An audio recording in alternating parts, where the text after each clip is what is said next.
सोचिए जरा, एक देश बिल्कुल भयानक युद्ध के मुहाने पर खड़ा है हम्म। और उसका नेतृत्व एक ऐसा इंसान कर रहा है जिसका जिसका इकलौता पेशेवर अनुभव टीवी पर एक एक राष्ट्रपति की एक्टिंग करना है। ये सुनने में एकदम किसी हॉलीवुड फिल्म की स्क्रिप्ट लगता है। बिल्कुल। या फिर इतिहास के पन्नों से एक ऐसा महान भारतीय नेता ले लीजिए जो दुनिया के सबसे बड़े ब्रिटिश साम्राज्य से तो बिना डरे लड़ रहा है। हाँ। लेकिन जिसके जीवन की जो सबसे पहली और सबसे मुश्किल बगावत थी वो खुद अपने ही रूढ़िवादी परिवार के खिलाफ थी। और अक्सर इंटरनेट पर या आम चर्चाओं में इन बड़े नेताओं की सफलता को एक बहुत ही जादुई कहानी या किसी छोटे से आकर्षक नारे में समेट दिया जाता है। मतलब लोगों को लगता है कि सत्ता तक पहुंचने का रास्ता बस एक सीधी रेखा है। हाँ, एक झटके में सब हो गया। बिल्कुल। लेकिन जब इन कहानियों की परतों को उधेड़ा जाता है ना, तो जमीनी हकीकत इन नारों से कहीं ज्यादा जटिल, रणनीतिक और गहरी नजर आती है। और आज की हमारी इस विस्तृत चर्चा का मुख्य विषय भी यही है, नेतृत्व, सत्ता तक पहुंचने का सफर और संकट के समय की चुनौतियां। हमारे पास आज विश्लेषण के लिए दो बेहद दिलचस्प स्रोत हैं। पहला स्रोत आधुनिक विश्व के 10 प्रमुख नेताओं के शुरुआती करियर और उनकी सफलता की कहानियों के जो वायरल दावे हैं, उनका एक विस्तृत फैक्ट चेक है। सही कहा। और दूसरा स्रोत है भारत के एक महान नेता मौलाना अबुल कलाम आजाद की प्रसिद्ध आत्मकथा इंडिया विंस फ्रीडम के कुछ बेहद अहम अंश। देखिए, आज की इस चर्चा का मिशन ये समझना है कि कोई भी वैश्विक नेता रातों रात नहीं बनता। हम गहराई से ये देखेंगे कि कैसे किसी व्यक्ति की शुरुआती ट्रेनिंग और उसका अतीत उसके सोचने का नजरिया तय करता है। बिल्कुल। और जब वही व्यक्ति सत्ता के शिखर पर बैठकर विश्व युद्ध जैसे भयानक संकटों या कूटनीति चक्रव्यूहों का सामना करता है, तो वो पुरानी ट्रेनिंग कैसे काम आती है। तो बिना किसी देरी के सीधा गोता लगाते हैं। इंटरनेट पर अगर किसी बड़े नेता की कहानी वायरल होती है तो वो बिल्कुल किसी कॉमिक बुक के सुपर हीरो की ओरिजिन स्टोरी जैसी लगती है। एक लाइन में सब कुछ समझा दिया जाता है। हाँ, स्पाइडरमैन को मकड़ी ने काटा और वो हीरो बन गया, कुछ वैसा ही। एकदम वैसे ही। तो इतिहास के गहरे पन्नों में और मौलाना आजाद के सफर में जाने से पहले क्यों ना हम आज के दौर के नेताओं की असलियत पर एक नजर डालें।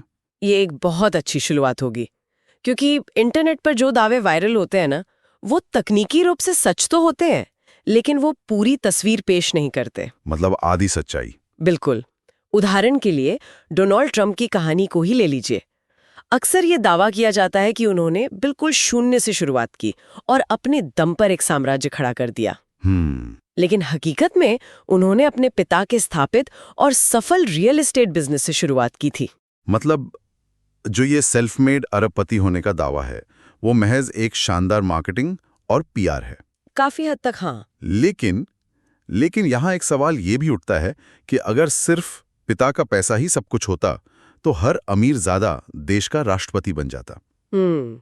ट्रंप ने असल में ऐसा क्या अलग किया जो उन्हें यहाँ तक ले आया? यही वो बिंदु है जहाँ असल राजनीति शुरू होती है। उनका असली दाव ये था कि उन्होंने अपने पिता के सुरक्षित उपनगरीय बिजनेस मॉडल को छोड़कर मैनहट्टन के बेहद महंगे और लग्जरी प्रोजेक्ट्स में भारी जोखिम उठाया। अच्छा, रिस्क लिया। जी, उन्होंने एक स्थापित मंच का इस्तेमाल करके अपनी एक आक्रामक पहचान बनाई। ये केवल पैसे का नहीं बल्कि ब्रांडिंग और जोखिम उठाने की उस क्षमता का खेल था जिसने बाद में उनकी राजनीतिक शैली को भी आकार दिया। ये बहुत दिलचस्प है। और वहीं दूसरी तरफ अगर हम भारत में नरेंद्र मोदी के सफर को देखें तो इंटरनेट पर उनकी कहानी को अक्सर एक चाय की दुकान से लेकर प्रधानमंत्री बनने तक सीमित कर दिया जाता है। हाँ, ये बहुत आम बात है, जैसे चाय की दुकान ही उनकी लीडरशिप की इकलौती ट्रेनिंग हो। देखिए, वो नैरेटिव बहुत शक्तिशाली है, लेकिन किसी भी राजनेता के सफर का सबसे निर्णायक हिस्सा केवल एक प्रतीक नहीं हो सकता। मोदी का असली राजनीतिक आधार और उनकी संगठनात्मक क्षमता तब विकसित हुई जब उन्होंने आरएसएस यानी राष्ट्रीय स्वयंसेवक संघ में एक पूर्णकालिक कार्यकर्ता के रूप में काम करना शुरू किया। तो क्या ये कहा जा सकता है कि ये जमीनी काम ही वो असली मशीनरी थी जिसने उन्हें तैयार किया? निश्चित रूप से। दशकों तक जमीन पर लोगों के बीच रहकर काम करना, रैलियां आयोजित करना और कैडर को समझना, ये एक ऐसी ट्रेनिंग है जो किसी यूनिवर्सिटी में नहीं मिलती। सही बात है। इससे एक नेता को जनता की नब्ज पकड़ना आ जाता है। ये एक बहुत ही स्पष्ट राजनीतिक जमीनी मेहनत का रास्ता है जो हमें इटली की जॉर्जिया मेलोनी या तुर्की के रेसेप तैयब एर्दोगन जैसे नेताओं में भी देखने को मिलता है। लेकिन कुछ नेताओं के रास्ते तो बिल्कुल ही असामान्य और चौंकाने वाले रहे हैं। मतलब व्लादिमीर पुतिन और वोलोदिमीर ज़ेलेंस्की का ही उदाहरण ले लीजिए। एक तरफ पुतिन ने सोवियत देशभक्ति के चलते जानबूझकर केजीबी जैसी खुफिया एजेंसी को चुना। हाँ, और वो चुनाव उनके पूरे विश्व दृष्टिकोण को परिभाषित करता है।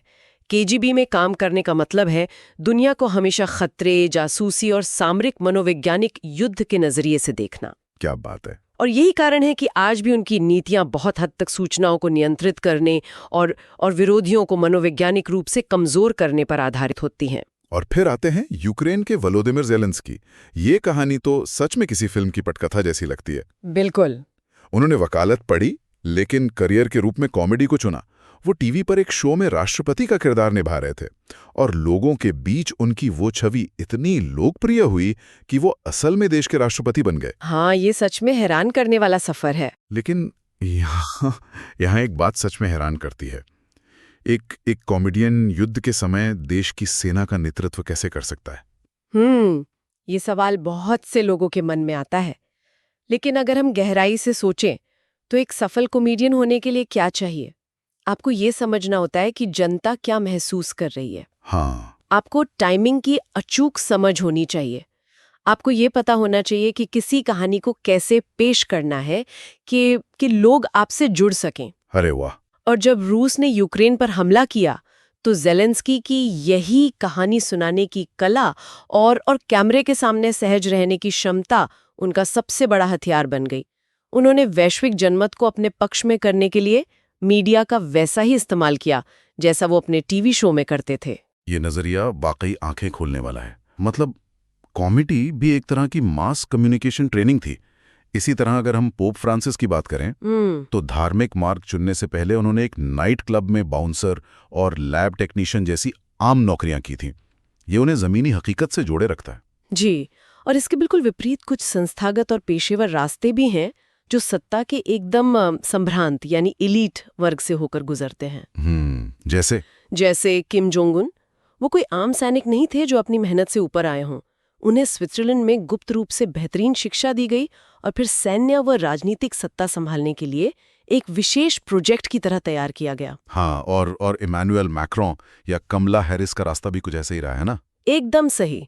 इमैनुअल मैक्रों ने फ्रांस के सबसे बेहतरीन और चुनिंदा स्कूलों से शिक्षा ली और फिर रोथशाइल्ड में एक सफल इन्वेस्टमेंट बैंकर के रूप में काम किया। पैसे और पावर का खेल। अभियोजक यानी प्रोसिक्यूटर के रूप में सालों काम किया।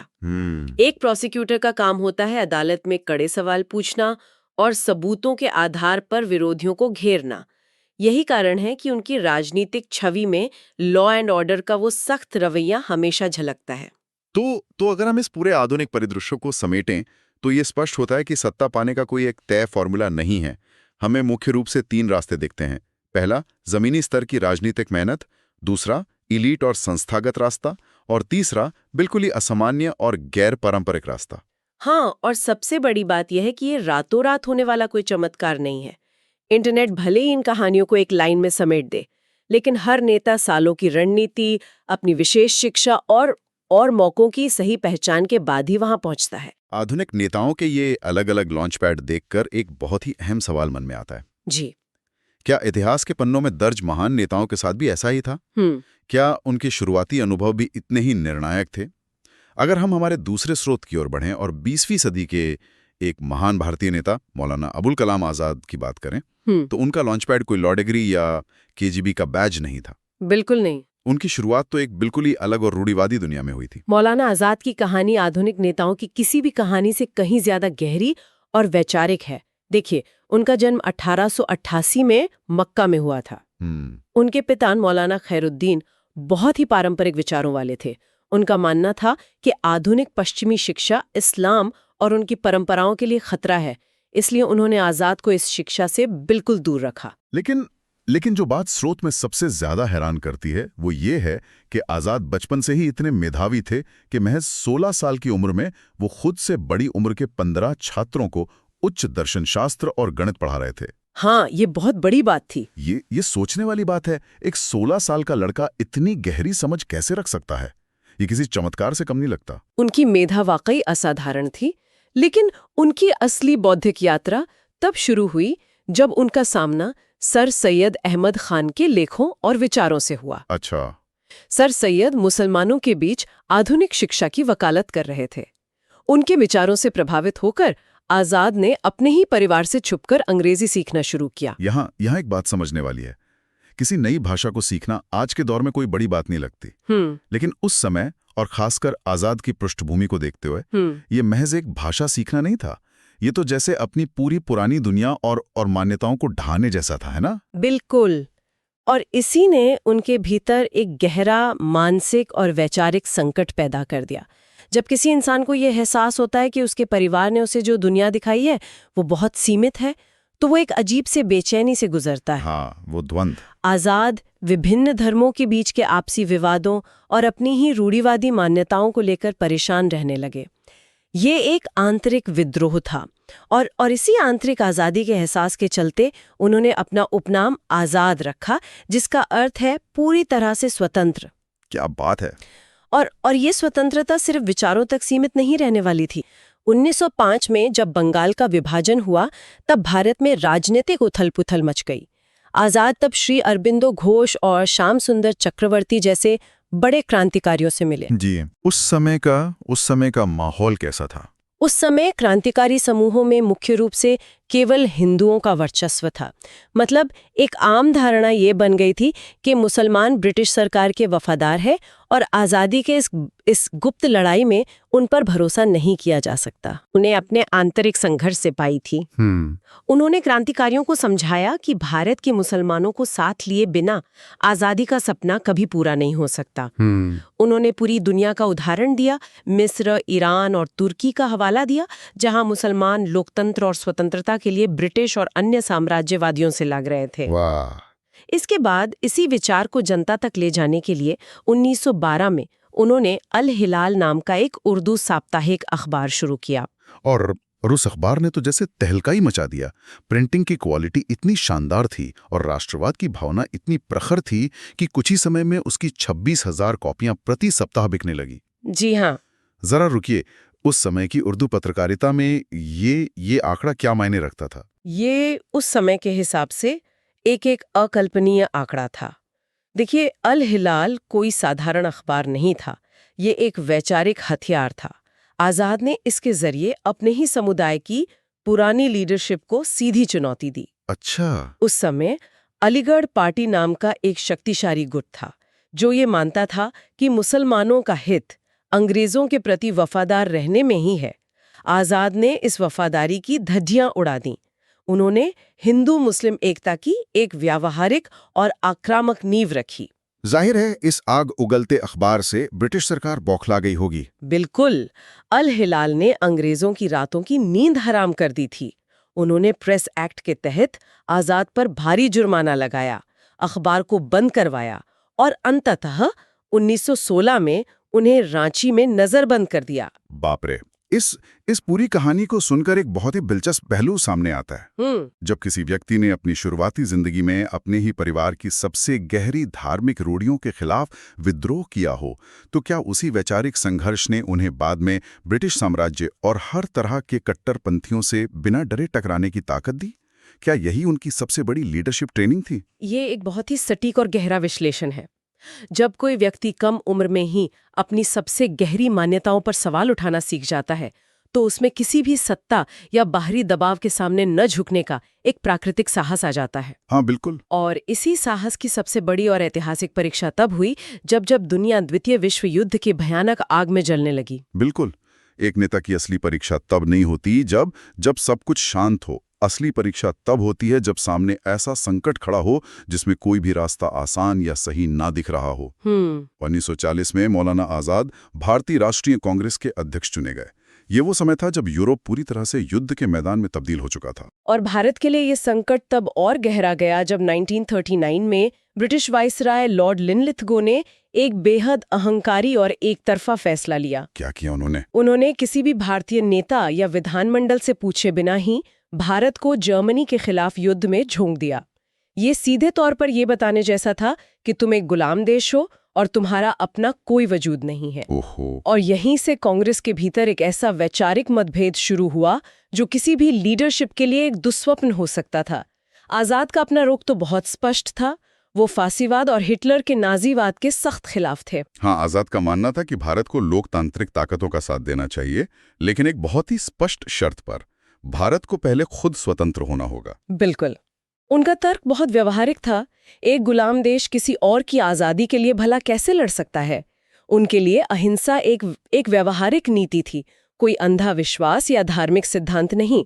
जरूरत पड़ने पर अपने देश की रक्षा के लिए वो हथियार उठाने की पूरी तरह पक्ष में थे। लेकिन कांग्रेस में उनके सबसे बड़े सहयोगी महात्मा गांधी का रुख इससे बिल्कुल अलग था। गांधी जी के लिए अहिंसा सिर्फ एक नीति नहीं थी, वो उनके जीवन का अटूट मूल्य था। यही वो मोड़ है जहाँ विचारधाराएं आपस में टकराती हैं। गांधी जी का स्पष्ट मानना था कि अगर हमें आज़ादी के बदले में भी इस खून खराबे वाले युद्ध में हिस्सा लेना पड़े तो हमें वो आज़ादी मंजूर नहीं होनी चाहिए। ये तो बहुत ही चरम विचार था। स्रोत में उस मुलाकात का भी जिक्र है जब गांधी जी वायसराय से मिले थे। उन्होंने वायसराय को यहां तक सलाह दे डाली कि ब्रिटिश लोगों को हथियार छोड़ देने चाहिए और हिटलर का सामना अपनी आध्यात्मिक शक्ति से करना चाहिए। हाँ, वो वाकया इतिहास के सबसे रोचक और हैरान करने वाले पलों में से एक है। जब गांधी जी ने वायसराय लॉर्ड लिनलिथगो को ये सलाह दी तो सोचिए वायसराय की क्या हालत हुई होगी। क्या हुआ? वो इतने स्तब्ध और परेशान हो गए कि मुलाकात खत्म होने पर वो गांधी जी को उनकी कार तक छोड़ने के लिए अपने एडीसी को घंटी बजाना ही भूल गए। गांधी जी को खुद ही चुपचाप बाहर आना पड़ा। अरे वाह, सच में ये तो ऐसा है जैसे सामने से कोई मशीन गन चला रहा हो और कोई ये कहे कि हम सिर्फ अपनी आंखें बंद करके शांति का पाठ पढ़ेंगे। वायसराय का हैरान होना तो पूरी तरह लाजमी था। बिल्कुल। और इस पूरी स्थिति में जवाहरलाल नेहरू एक अलग ही दुविधा में फंसे हुए थे। नेहरू अंतर्राष्ट्रीय राजनीति को बहुत गहराई से समझते थे। वो चीन गए थे, चियांग काई शेक से मिले थे। वो फांसीवाद के बढ़ते खतरे को लेकर बहुत चिंतित थे और लोकतंत्र का साथ देने के लिए बेचैन थे। लेकिन आजाद ने उन्हें लगातार समझाया कि अपनी आजादी की कीमत पर ब्रिटिश युद्ध का समर्थन करना भारत के स्वतंत्रता संघर्ष को पूरी तरह बेमानी कर देगा। एक पल के लिए इस स्थिति की कल्पना कीजिए। आजाद एक पार्टी के अध्यक्ष हैं। उनकी टीम का सबसे लोकप्रिय और सम्मानित चेहरा मतलब गांधी जी एक ऐसी रणनीति पर अड़ा है जो आजाद को पूरी तरह अव्यवहारिक लगती है। हाँ, और दूसरी तरफ एक युवा और अंतर्राष्ट्रीय सोच वाला नेता है नेहरू, जो दूसरी दिशा में जाना चाहता है। एक नेता के तौर पर आजाद ने इस बोर्ड ऑफ डायरेक्टर्स को कैसे संभाला? देखिए, यही वो जगह है जहां एक नेता की क्राइसिस मैनेजमेंट की क्षमता दिखती है। आजाद ने बहुत ही चतुराई से बीच का रास्ता निकाला। जब अंग्रेजों ने सहयोग की सभी शर्तें ठुकरा दी तो कुछ लोग तुरंत एक बड़ा देशव्यापी आंदोलन चाहते थे। लेकिन गांधी जी एक सीमित सविनय अवज्ञा आंदोलन के पक्ष में थे।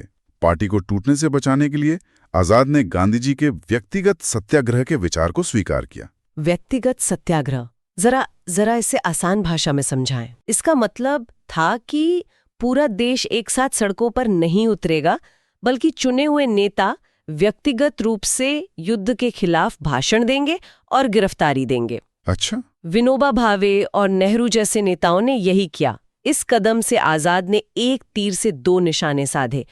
उन्होंने ब्रिटिश सरकार का विरोध भी दर्ज करा दिया और कांग्रेस के भीतर के वैचारिक मतभेदों को सार्वजनिक एकता के आड़े भी नहीं आने दिया। क्या बात है। लेकिन विचारों का यह नाजुक संतुलन 1942 आते आते एक भयानक और निर्णायक मोड़ पर पहुंच गया। जी। जापानी सेनाएं तेजी से आगे बढ़ रही थीं और भारत के दरवाजे तक पहुंच चुकी थीं। और सिर्फ इतना ही नहीं, ब्रिटिश प्रधानमंत्री विंस्टन चर्चिल पर अंतर्राष्ट्रीय दबाव बहुत बढ़ गया था। अमेरिका के राष्ट्रपति फ्रैंकलिन डी रूजवेल्ट और चीन के चियांग काई शेक लगातार चर्चिल पर दबाव डाल रहे थे कि वो भारतीयों को सत्ता में भागीदार बनाएं ताकि वो युद्ध में सहयोग कर सकें। इसी भारी दबाव के चलते चर्चिल ने अनिच्छा से सर स्टैफोर्ड क्रिप्स को एक मिशन के साथ भारत भेजा। स्टैफोर्ड क्रिप्स ये नाम इतिहास में बहुत चर्चा में रहता है। एक बहुत ही चतुर वकील और कूटनीतिज्ञ। हाँ। उनका प्रस्ताव ऊपर से देखने में बहुत आकर्षक लग रहा था। उन्होंने कहा कि युद्ध के दौरान एक पूरी तरह से भारतीय कार्यकारी परिषद यानी एग्जीक्यूटिव काउंसिल बनेगी और युद्ध खत्म होने के बाद भारत को पूरी आजादी दी जाएगी। शुरुआत में क्रिप्स ने अपनी मीठी बातों से आजाद को ये भरोसा दिलाने की कोशिश की कि ये परिषद एक असली कैबिनेट की तरह काम करेगी। उन्होंने कहा कि वाइसराय केवल एक संवैधानिक प्रमुख होगा, ठीक वैसे ही जैसे ब्रिटेन में राजा होता है, जिसके पास असली ताकत नहीं होती। लेकिन मौलाना आजाद वो 16 साल के लड़के नहीं थे जो बातों में आ जाएं। बिल्कुल नहीं। उन्होंने क्रिप्स को एक वकील की तरह ही क्रॉस एग्जामिन करना शुरू किया। उन्होंने सीधे और तीखे सवाल दागे। हाँ। उन्होंने पूछा कि अच्छा, अगर हम कैबिनेट हैं तो रक्षा मंत्रालय किसके पास रहेगा? और जब आजाद ने कुरेदना शुरू किया तो क्रिप्स की असलियत सामने आ गई। सही कहा। वो अपने ही वादे से मुकर गए और पता चला कि असली शक्ति तो वाइसरॉय और British commander in chief Lord Wavell के पास ही रहने वाली थी। मतलब ये बिल्कुल ऐसा था जैसे कोई किसी इंसान को कार की स्टीयरिंग व्हील तो थमा दे, लेकिन एक्सीलरेटर और ब्रेक का कंट्रोल अपने पैरों के नीचे ही रखे। हाँ। और ऊपर से मुस्कुराते हुए कहे कि बधाई हो, अब आप आजाद कार चला रहे हैं। बिना रक्षा मंत्रालय और असली ताकत के वो भारतीय कैबिनेट महज एक कठपुतली थी। ये एकदम सटीक उदाहरण है। क्रिप्स मिशन का मुख्य उद्देश्य भारत को सत्ता देना था ही नहीं। उनका मकसद सिर्फ दुनिया को और खासकर अमेरिकी राष्ट्रपति रूजवेल्ट को ये दिखाना था कि ब्रिटेन अपनी तरफ से पूरी कूटनीतिक कोशिश कर रहा है और भारतीय ही किसी बात पर सहमत नहीं हो रहे हैं। और इस प्रस्ताव में एक और बहुत बड़ा धोखा छुपा हुआ था, ऑप्ट आउट क्लॉज। जरा रुकिए, ये ऑप्ट आउट क्लॉज तो ऐसा था जैसे किसी मकान के हर किराएदार को ये कानूनी हक दे दिया जाए कि वो जब चाहें अपने कमरे को एक अलग और स्वतंत्र देश घोषित कर सकते हैं। बिल्कुल। इस क्लॉज के तहत युद्ध के बाद कोई भी प्रांत यह तय कर सकता था कि उसे भारतीय संघ में रहना है या नहीं। आजाद ने इसे देखते ही पहचान लिया। अच्छा। उन्हें समझ आ गया कि ये भारत को आजादी देने का नहीं, बल्कि भारत के कई टुकड़े करने और विभाजन का दरवाजा खोलने का एक साफ ब्लूप्रिंट है। 29 मार्च से 11 अप्रैल तक चली लंबी और थका देने वाली वर्किंग कमेटी की बैठकों के बाद कांग्रेस ने इस प्रस्ताव को पूरी तरह ठुकरा दिया। हाँ। आजाद का तर्क बहुत स्पष्ट था। भविष्य के किसी अनिश्चित वादे के लिए हम अपने मौजूदा स्वतंत्रता संघर्ष को कमजोर नहीं कर सकते। और इस दौरान आजाद ने जिस अनुशासन का परिचय दिया वो भी कमाल का था। हाँ, क्रिप्स एक पुरानी ब्रिटिश चाल चल रहे थे, फूट डालो और राज करो। उन्होंने कोशिश की कि वो कांग्रेस के अलग अलग नेताओं से अकेले में बात करें, लेकिन आजाद ने एक अध्यक्ष के तौर पर कड़ा अनुशासन लागू कर दिया। उन्होंने साफ कह दिया कि कोई भी सदस्य क्रिप्स से अलग से नेगोशिएट नहीं करेगा। यहां तक कि स्रोत में जिक्र है कि जब क्रिप्स ने चालाकी से भारतीय प्रेस को हिंदू प्रेस कह के बांटने की कोशिश की थी तो आजाद ने उन्हें एक कड़ा खत लिखकर फटकार भी लगाई थी। ये आजाद की उसी ट्रेनिंग का हिस्सा था जो उन्होंने 1905 में क्रांतिकारियों के साथ और फिर अल हिलाल के दौरान हासिल की थी। बिल्कुल। वो ब्रिटिश साम्राज्यवाद की रग रग से वाकिफ थे। उनका वो स्वतंत्र, विद्रोही और सवाल पूछने वाला शुरुआती जीवन ही था जिसने उन्हें इतना परिपक्व और बेखौफ कूटनीतिज्ञ बनाया। तो अगर हम आज के इस विस्तृत विश्लेषण को समेटें जी, तो हमने देखा कि चाहे वो ज़ेलेंस्की का कॉमेडी के मंच से एक युद्धग्रस्त देश के नेतृत्व तक का सफर हो, पुतिन की केजीबी की ट्रेनिंग या मौलाना आजाद का धार्मिक रूढ़िवाद से निकलकर एक विद्रोही पत्रकार और फिर एक वैश्विक कूटनीतिक बनने का रास्ता, हर नेता अपने शुरुआती अनुभवों की ही उपज होता है। एकदम सही। क्रिप्स मिशन के दौरान आजाद की जो पारदर्शी सोच और स्पष्टता थी वो रातों रात नहीं आई थी। वो उनके पूरे जीवन के गहरे वैचारिक संघर्ष का ही निचोड़ थी। और यही बात नेतृत्व के मनोविज्ञान को इतना दिलचस्प बनाती है। कोई भी नेता किसी शून्य में पैदा नहीं होता। उसके अतीत के अनुभव, उसका शुरुआती पेशा, उसके सामने आने वाले संकटों में फैसला लेने के तरीके को बहुत गहराई से प्रभावित करते हैं। वो उसी चश्मे से दुनिया को देखते हैं जो उन्होंने अपनी शुरुआत में पहना था। हमारी इस बेहद दिलचस्प चर्चा को समाप्त करते हुए एक बहुत ही गहरा विचार है जिस पर हम सबको सोचना चाहिए। जब कोई राजनेता सत्ता के सर्वोच्च शिखर पर पहुंचता है तो क्या उसके शुरुआती जीवन का पेशा, जैसे ज़ेलेंस्की का एक अभिनेता होना, कमला हैरिस का एक सख्त वकील होना या आजाद का एक विद्रोही पत्रकार होना, संकट के समय उनके सोचने के दायरे को किसी न किसी रूप में सीमित भी कर देता है? ये बहुत बड़ा सवाल है। क्या विश्व युद्ध या किसी बड़ी महामारी जैसे अभूतपूर्व संकटों में ये पुरानी ट्रेनिंग एक ताकत बनकर उभरती है, या फिर ये नए और आउट ऑफ द बॉक्स समाधान ढूंढने में एक रुकावट बन जाती है? क्या नेता अक्सर अपने ही बनाए हुए खांचे में कैद हो जाते हैं? ये एक ऐसा सवाल है जो इतिहास और भविष्य दोनों के पन्नों में हमेशा गूंजता रहेगा।